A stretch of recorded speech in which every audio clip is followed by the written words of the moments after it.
Good day mga bro. For today's video, may pupunta na tayong event which is yung GDG, no. Luckily, isa tayo sa nabigyan ng free ticket. So, yun, puntahan natin, no. And yung topic nila is all about AI prompt. So, yun. Hopefully, marami tayong matutunan dito. So, yun. Tara, samahan niyo ako, punta tayong event. So, yun na nga mga bro, na papunta tayo sa Accenture People Hub 2 sa BGC. So, kasi nandun yung event ng GDG, no. So, yun. Tara, samahan niyo ako pumunta doon.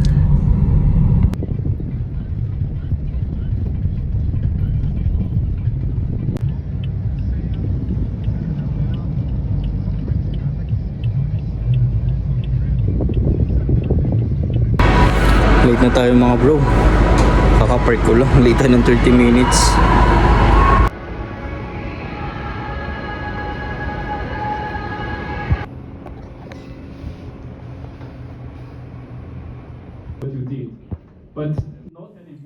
So, yun mga bro, no? Late nga tayo ng 30 minutes pero swerte pa rin kasi dun sa 30 minutes na late na yun is hindi pa pala nag-i-start yung first topic, no? So, naabutan pa natin siya mga bro.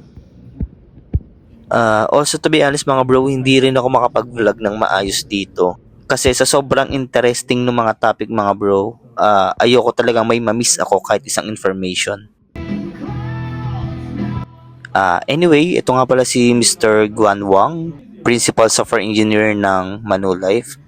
So, yun. Ang tinuturo niya pala dito is all about Gemini CLI mga bro. At sobrang nag-enjoy talaga ako sa Code Labs nito. New developer, but it's just so natural once you get used to it. You can do everything with it. And it's the coolest thing, right? If you look at it, Tapos na yung per session. Thank you. Snack time.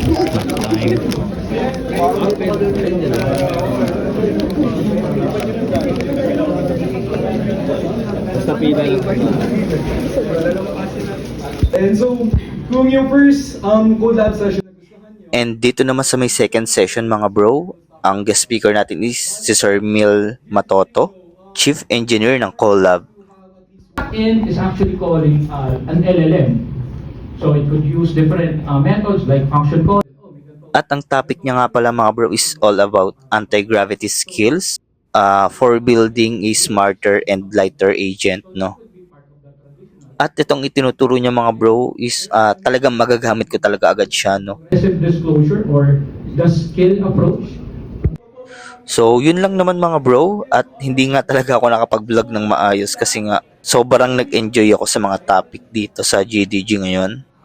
So paano mga bro? See you on the next one. Guys, we want you guys to please answer the feedback.